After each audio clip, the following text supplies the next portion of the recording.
Assalamualaikum warahmatullahi wabarakatuh. Kembali lagi bersama kami, Malam Misteri. Di video kali ini saya akan menceritakan sebuah kisah misteri tentang ajian jarang goyang.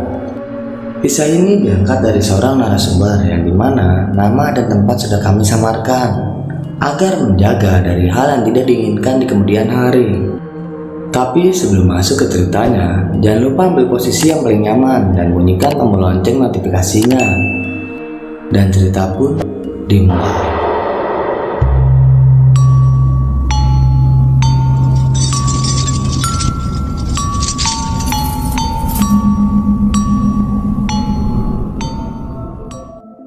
Perkenalkan, namaku Bu Siti. Aku adalah warga baru di desa ini. Sebuah desa yang bisa dikatakan lumayan jauh dari pusat kota ataupun dari tempat tinggal asalku. Karena tuntutan pekerjaan suamiku, aku terkadang harus berpindah-pindah rumah, tergantung penempatan dan lokasi yang membutuhkan tenaga suamiku. Hal itu tentu saja tidak menjadi masalah bagiku, asalkan rezeki yang dicari itu halal dan bisa menghidupi keluargaku. Dalam keluarga, aku dikaruniai 3 orang anak perempuan. Mereka adalah Yuni, Mita, dan Ayu, yang mana 2 diantaranya sudah menikah dan sudah hidup dengan keluarganya masing-masing. Kini aku hanya tinggal dengan Ayu, anakku yang terakhir. Dia masih menempuh pendidikan di salah satu perguruan tinggi di kota ini. Karena memiliki seorang anak gadis, aku sempat beberapa kali menerima tamu secara tiba-tiba. Mereka datang dengan maksud ingin melamar anakku. Hal itu tentu saja kutolak dengan halus, karena anakku masih belum lulus kuliah. Aku pribadi ingin anakku menyelesaikan sekolahnya terlebih dahulu, sebelum menjalin rumah tangga, agar hidupnya lebih baik dan lebih bijaksana, pikirku. Hingga akhirnya, cerita ini dimulai beberapa bulan setelah pindahanku ke desa ini. Saat itu, Ayu sedang menjalani libur panjang dan membuatnya harus meninggalkan tempat kosnya. Tentu saja hal itu membuat aku sangat bahagia, sebab aku akan ditemani anakku ketika aku berada di rumah. Karena sebagai warga yang baru, aku juga belum terlalu kenal dengan warga di lingkungan sekitar. Ditambah aku juga sering merasa kesepian ketika aku ditinggal kerja oleh suamiku. Oleh karena itu, setiap kepulangan Ayu selalu menjadi kebahagiaan tersendiri bagiku. Pagi itu, saat setelah ayah Ayu berangkat kerja, tiba-tiba aku dihampiri oleh warga sekitar yang kuketahui dia adalah ketua RT lingkungan sini. "Bu Susi, ini ada undangan buat anak ibu," ucap Pak RT. "Undangan apa ya Pak?" jawabku heran. "Undangan dari Karang Taruna desa, Bu. Kami di desa ini kekurangan anak muda yang berpendidikan. Setelah saya tahu anak ibu itu kuliah, jadi saya putuskan untuk mengundang dia. Siapa tahu anak ibu bisa memberi andil dalam desa ini," ucap Pak RT. Mendengar hal itu, aku sebagai orang tua tentu saja bangga dan berharap anakku bisa lebih bersosialisasi dengan warga di sini. Aku kan warga baru, jadi gak enak kalau menolak. Semoga Ayu dapat teman dan bisa betah tinggal di sini, pikirku. Ayu pun saat itu menyanggupi dan bersedia menghadiri undangan tersebut. Setelah hari itu, Ayu sering sekali keluar rumah untuk melakukan kegiatan sosial. Dia mulai dikenal warga sekitar dan juga memiliki beberapa teman. Bahkan setelah itu, rumahku jadi sering dilewati anak-anak muda yang ingin sekedar melihat Ayu, bahkan tidak sekedar menggodanya ketika Ayu berada di depan rumah. Karena menurutku, anakku Ayu bisa dikatakan wanita cantik di desa ini. Itu terlihat dari setiap ada kegiatan desa yang menggunakan poster sebagai ajang promosi kegiatan. Ayu selalu dijadikan sebagai modelnya. Jadi tidak jarang aku kerap melihat poster Ayu di pinggir jalan desa ini. Wah, sekarang jadi terkenal ya, seperti calon DPR saja, banyak posternya. Iya itu mah, setiap ada kegiatan Karang Taruna, posyandu, hingga kebersihan lingkungan, selalu dibikinin poster. agar warga mengetahui jadwal dan tempatnya. Fotoku yang dipasang, ucap Ayu. Aku pun bahagia karena Ayu sudah mulai betah tinggal di sini. Bahkan ia berencana tidak akan memperpanjang kosnya agar bisa bolak-balik ke desa ini. Hingga akhirnya, beberapa minggu setelah hari itu, semuanya berubah drastis ketika tiba-tiba Ayu mendadak sakit parah yang menurut warga sekitar, Ayu terkena guna-guna dari laki-laki yang menyukai Ayu. Pagi itu seperti biasanya, setelah ayah Ayu berangkat kerja, aku memulai aktivitas dengan membersihkan sekitar rumahku dengan menggunakan sapu lidi. Tiba-tiba secara tidak sengaja, aku menemukan sebuah bungkusan kecil dibalut kain putih.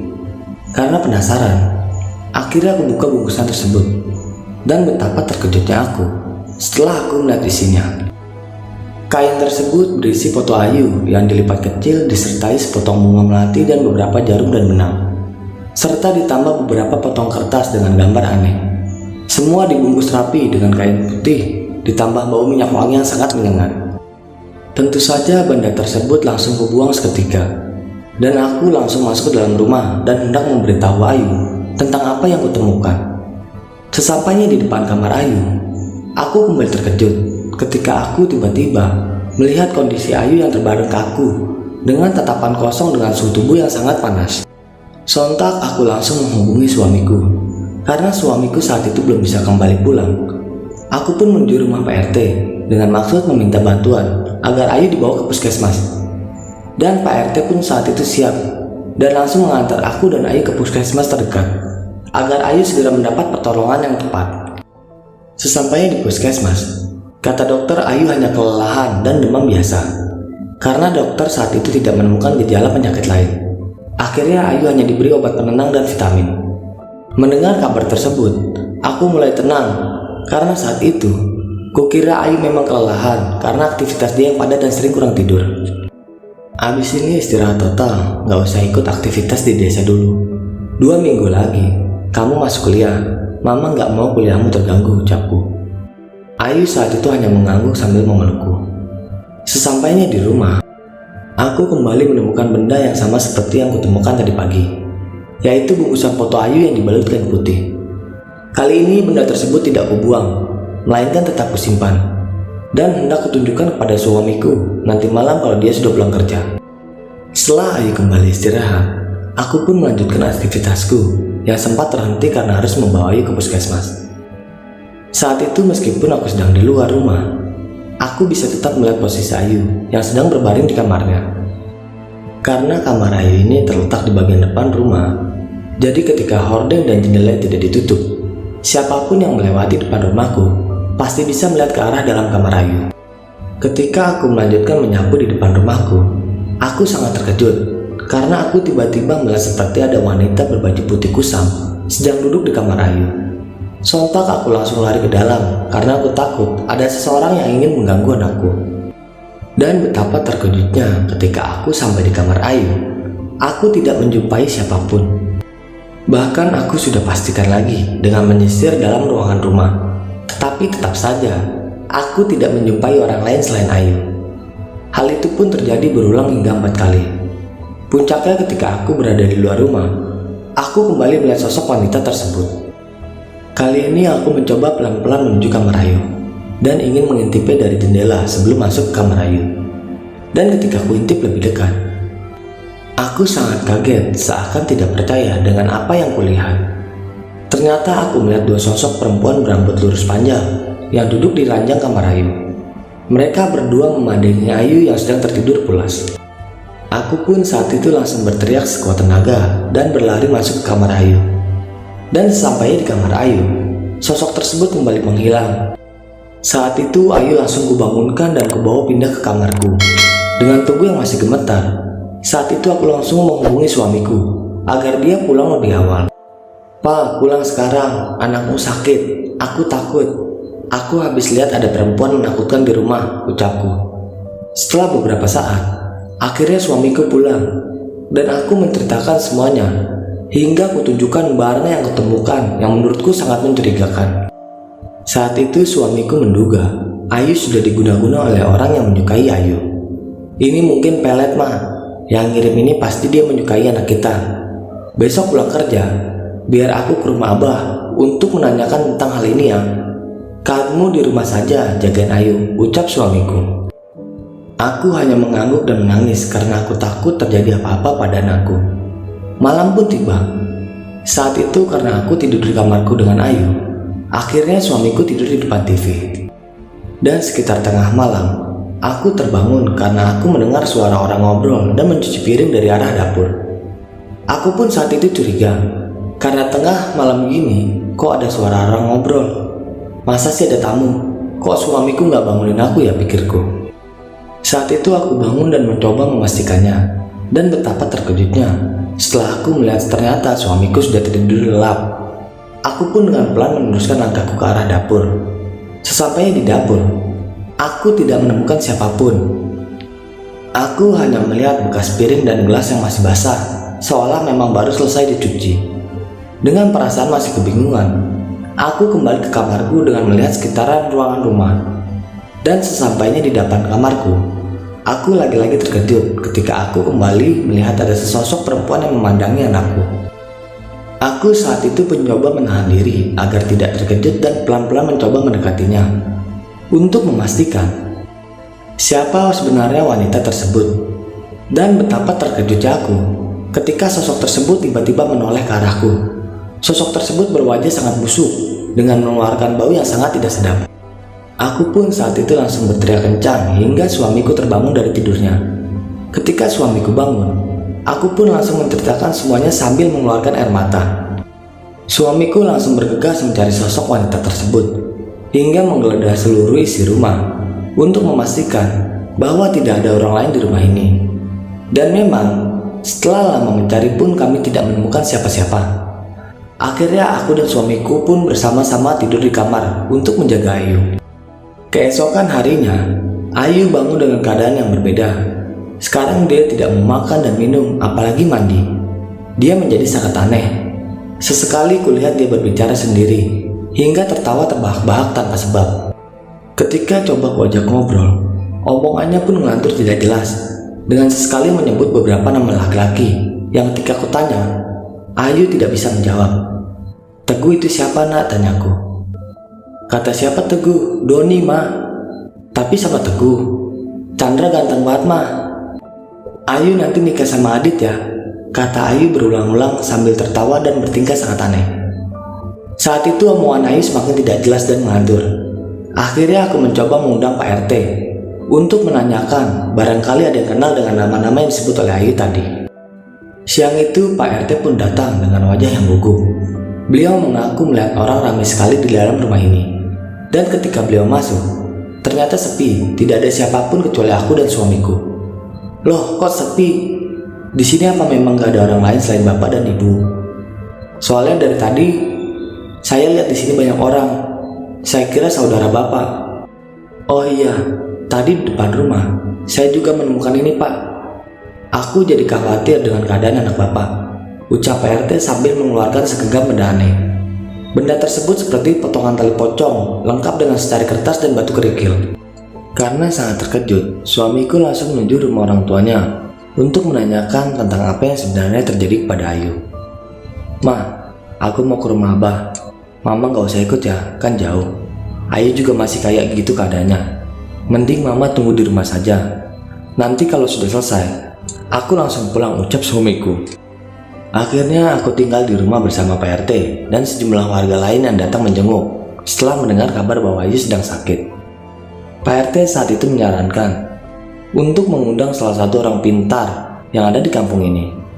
Dan tanpa pikir panjang, aku pun menyetujuinya. Setelah paranormal tersebut datang ke rumahku dan melihat kondisi Ayu, aku diberi sepaket bunga kembang 7 rupa yang sudah diberi mantra untuk digunakan memandikan Ayu tepat jam 12 malam. Karena menurut paranormal tersebut, Ayu terkena guna-guna asmara, bukan hanya jaran goyang saja, tetapi banyak sekali ajian ilmu pelet yang menyasar tubuh Ayu. Kalau tidak segera ditolong, Ayu bisa gila, ucap paranormal tersebut. Malam pun tiba. Sekitar pukul 8 malam, tamu yang menjenguk Ayu pun satu persatu sudah pulang. Memang seharian tadi, banyak tamu yang keluar masuk ke rumahku. mulai tetangga hingga perangkat desa. Semuanya bergantian berbondong-bondong ke rumahku untuk menjenguk Ayu. Aku pun mulai menutup pintu rumahku dan menunggu suamiku pulang sambil menunggu jam agar tepat jam 12 malam. Ketika aku menunggu suamiku, tiba-tiba HP ku berbunyi.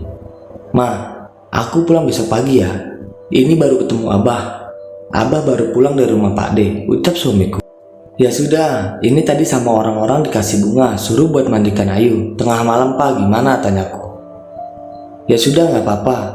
Pakai air hangat saja biar tidak masuk angin," sahut suamiku. Setelah teleponku matikan, aku tiba-tiba melihat seperti ada sosok genderuwo tepat di pojok ruangan rumahku. Sosok tersebut berdiri tegak sambil mengeluarkan suara seperti sedang menggaruk-garuk tembok. Saat itu aku langsung berlari ke arah lampu dan mencoba menyalakan lampu rumah agar aku bisa memastikan sosok tersebut. Dan betapa terkejutnya setelah aku melihatnya dengan sangat jelas. Sosok tersebut lebih besar dari ukuran manusia dengan tubuhnya dipenuhi bulu. Dia melotot ke arahku sambil meneteskan air liur. Saat itu aku langsung berteriak dan berlari ke arah kamar untuk menyusul Ayu. Setelah di dalam kamar, aku pun mengunci pintu dari dalam dan memeluk Ayu sambil menangis ketakutan. Tidak beberapa lama kemudian, Ayu tiba-tiba berdiri. Tenaganya sangat kuat, hingga aku tidak mampu menahannya. Dia menari-nari dengan sangat lihai, dengan matanya yang melirik ke sana kemari. Malam itu Ayu menari-nari dengan sesekali berhenti, lalu tertawa tidak jelas. Dia melakukan itu terus-menerus secara berulang-ulang. Hingga akhirnya, sekitar pukul 11 malam, aku tiba-tiba mendengar suara langkah kaki tepat di depan pintu kamar. Saat itu aku benar-benar ketakutan dan mulai menangis terseduh-seduh. Ditambah, aku melihat keadaan anakku yang sangat memprihatinkan, membuat aku seolah sudah pasrah dengan semua cobaan ini. Waktu itu aku sama sekali tidak berani membuka pintu kamar. Dan setelah beberapa saat kemudian, aku mencoba menempelkan telingaku di pintu agar aku bisa mendengar lebih jelas apa yang terjadi di dalam rumahku. Saat itu aku mendengar suara orang berlalu lalang, hingga suara tawa yang sekali terdengar lirih. Aku juga sempat mengintip dari lubang kunci untuk memastikan apa yang terjadi di dalam rumahku. Dan betapa terkejutnya aku ketika aku tidak melihat apapun, tetapi aku hanya melihat kain putih yang seolah menutupi pandanganku. Seolah saat itu ada orang yang berdiri tepat di depan pintu kamar yang dengan setia menunggu kami keluar. Dan tidak lama kemudian, tiba-tiba pintu kamarku digedor-gedor sangat keras sekali dengan tidak beraturan. Aku saat itu kembali menangis sambil berdoa sebisanya. Hingga akhirnya, waktu sudah menunjukkan pukul 12 malam. Saat itu aku harus memandikan Ayu sesuai anjuran paranormal tadi. Aku pun memberanikan diri untuk keluar kamar sambil menggendong Ayu dengan perlahan. Dan ketika pintu kamar terbuka, aku kembali melihat ada sosok genderuwo di pojok ruangan dan beberapa kuntilanak yang sedang duduk di kursi depan. Aku mencoba tidak menghiraukannya dan terus berjalan sambil menundukkan kepalaku. Sesampainya di kamar mandi, aku mulai mengguyur tubuh anakku sambil meneteskan air mata. Malam itu perasaanku sangat terpukul dan sangat merasa bersalah karena sebagai orang tua, aku tidak bisa menjaga anakku dengan baik. Setelah aku selesai memandikan, aku pun langsung ingin membawanya kembali ke kamar karena aku khawatir Ayu akan kedinginan. Dan ketika aku sampai di ruangan tengah, aku tiba-tiba dihadang oleh beberapa sosok kuntilanak dengan wajah penuh amarah. Aku pun langsung berlari kembali ke dalam kamar mandi sambil menggotong Ayu. Saat itu Ayu tiba-tiba lemas seperti tidak bisa berjalan lagi. Ketika di kamar mandi, aku kembali memeluk Ayu sambil menangis terseduh-seduh. Di situ Ayu kembali demam dan menggigil kedinginan. Tanpa pikir panjang, aku langsung melepas bajuku dan kubalikkan di tubuh Ayu. Dan di saat itu, aku juga sempat mendengar suara langkah kaki, suara tangisan, hingga suara seseorang menggedor-gedor kamar mandiku. Tetapi semua itu tidak kuhiraukan. Sekitar pukul 3 pagi, tiba-tiba di atap kamar mandiku ada sosok genderuwo yang menempel di tembok tepat di atasku sambil meneteskan air liur. Saat itu aku sontak sangat terkejut ketakutan. Aku pun berteriak seketika sambil langsung menggendong Ayu dan segera berlari keluar rumah. Ketika berlari, aku sempat sangat kesulitan untuk bisa keluar rumah karena badanku seperti ada yang menarik dari belakang. Dan dengan sisa-sisa tenaga akhirnya, aku bisa keluar rumah dengan selamat. Karena waktu sudah pagi, akhirnya aku bertahan di teras rumah hingga suamiku pulang. Karena saat itu, aku sudah tidak berani lagi untuk masuk ke dalam rumahku sendiri. Pagi itu karena banyak ibu-ibu tetangga yang hendak berbelanja mengetahui keberadaanku di teras. Mereka pun berbondong-bondong menghampiriku dan menemaniku sampai suamiku pulang. Dan akhirnya sekitar pukul 10 pagi, suamiku sampai rumah bersama Abah dan beberapa teman Abah. Mereka langsung mengisi rumahku dan betapa terkejutnya aku setelah aku mengetahui mereka menemukan beberapa benda yang dianggap sebagai bukti gangguan yang memang sengaja dilancarkan oleh orang yang tidak bertanggung jawab. Di situ mereka menemukan beberapa foto Ayu yang dibalut kain dan beberapa tali hingga sobekan celana dalam. Ada juga beberapa tulisan Jawa kuno yang dipendam di sekitar rumahku. Dan memang semua benda itu sengaja ditujukan kepada anakku Ayu. Menurut Abah, di desa ini memang banyak yang menyukai Ayu. Dan untuk mendapatkan cinta Ayu, mereka menggunakan hal-hal gaib yang seharusnya tidak boleh dilakukan. Jika yang mengirim hanya satu orang, mungkin efeknya tidak sampai kayak gini. Ini gak cuma ajian jaran goyang saja. Ini banyak sekali aliran-aliran ilmu pelet yang dikirim ke Ayu oleh beberapa orang. Hal itu membuat fisik Ayu tidak akan kuat. Jika kita terlambat menyadari ini, efeknya Ayu bisa gila, bahkan kita bisa kehilangan Ayu, ucap Abah. Akhir cerita, Ayu dibawa ke tempat seorang ulama untuk melakukan ruqyah. Dan tidak sampai di situ saja. Rumahku pun saat itu langsung dibersihkan secara islami dan diberi pagar gaib oleh Abah dan teman-temannya. Setelah kejadian itu, Ayu kularang untuk mengikuti semua kegiatan di desa ini lagi. Dan setelah hari itu, dia ikut tinggal di rumah kakaknya di luar kota. Dan kini Ayu sudah menikah dengan salah satu teman kuliahnya dan hidup bersama keluarga barunya. Dan semua itu juga sudah kujadikan pengalaman sekaligus pelajaran agar aku bisa lebih berhati-hati dalam menjaga keluargaku. Dan cerita pun selesai. Bagi teman-teman yang menonton video ini sampai habis, saya ucapkan terima kasih banyak. Dan nantikan video-video kami selanjutnya. Wassalam.